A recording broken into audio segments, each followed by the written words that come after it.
The roof's fine, Ray. I know it's fine. That was never the point. 60 cents on the dollar. Or 2 years of lawyers.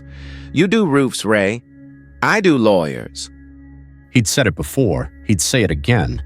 The only difference, the last time, was who was listening. Mrs. Alvarez, I could lie to you and charge you for a new roof. But it's a flashing seal.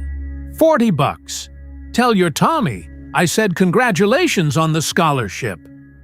Ray Mercer talked to everybody, 22 years of it, and the talk was the business because the name on that truck was the whole company. Prescott job cleared inspection. Passed clean this morning. Best roof we've ever hung.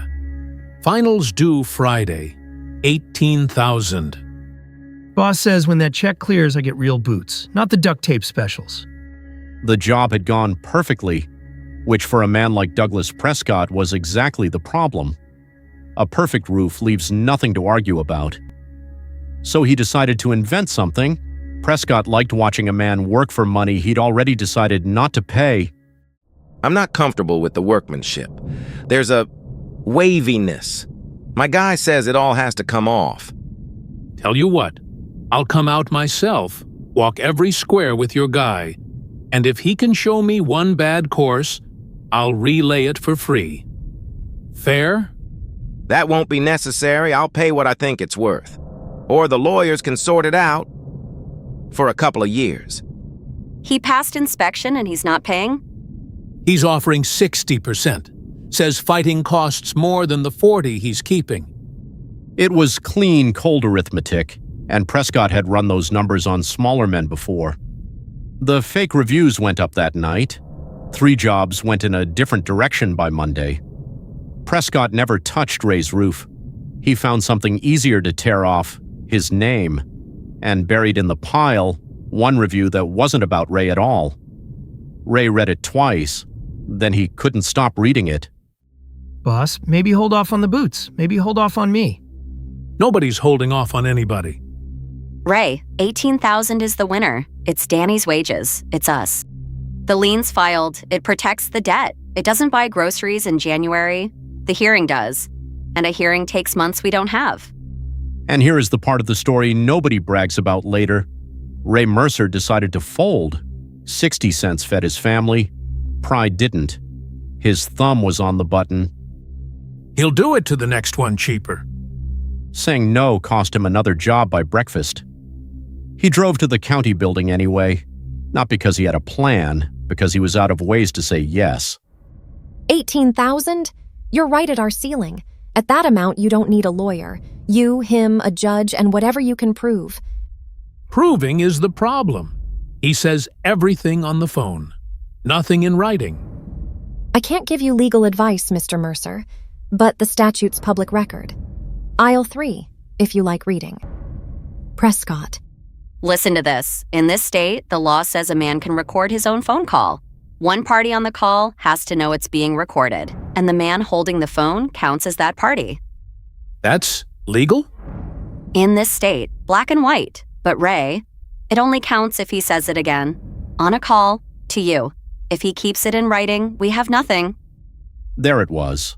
The whole case hanging on one boring sentence of public record and on one vain man's willingness to say the quiet math out loud one more time. He never says the ugly part where it counts, boss. He's too smart. He's not smart, Danny. He's comfortable. Comfortable men get careless. Tell your boss I'm thinking about his 60. Prescott could have closed the deal with a stamp, but winning in writing is like toasting a loan. He wanted to hear Ray fold. Before anything else, Mr. Prescott, pay the invoice as signed. Full. You never hear my name again. That's the whole offer. Nobody pays full, Ray. Everybody negotiates. The little guy always folds.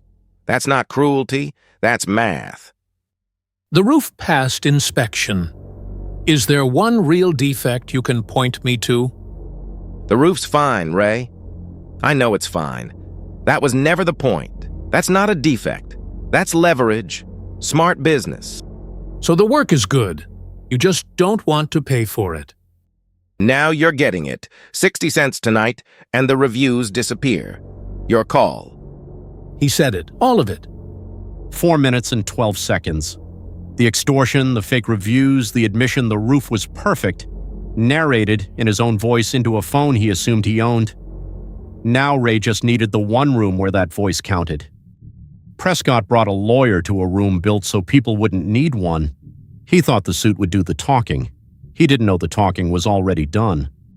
Your Honor, my client had good faith concerns about workmanship. This is a simple contract dispute.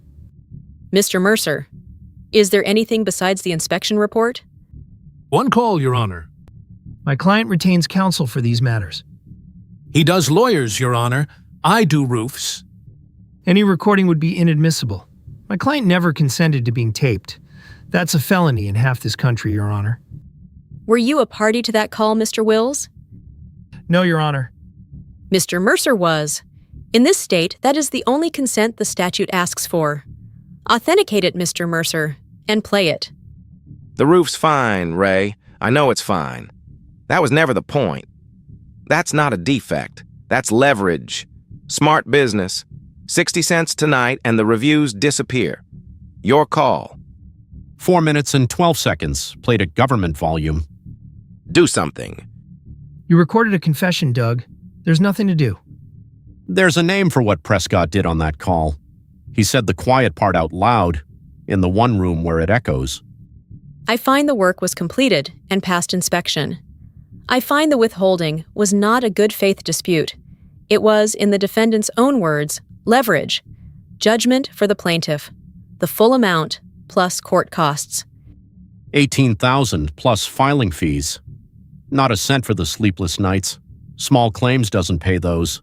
The check would restore the debt.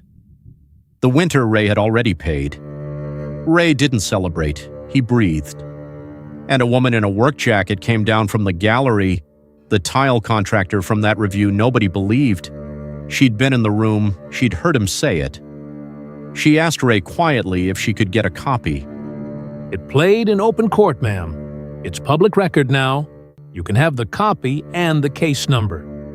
That was the piece Prescott never priced in. He'd run the same play for years. 60 cents, the reviews, the math, on people too small to fight. The clerk had seen his name before. The filings just never made it to a hearing. This one did. The little guy stopped folding. Boots, boss. Real ones. Told you nobody was holding off on anybody. The tile lady filed this afternoon. The landscaper, too. And the phone's been ringing all day. The good kind. The reviews turned themselves around the way small towns do, out loud at the diner. Same number of hours in Ray's day, same trucks, same ladders. He just stopped dreading the sound of his own phone. Douglas Prescott spent the winter listening to his own voice in room after room at government volume. Here's the thing I keep wondering.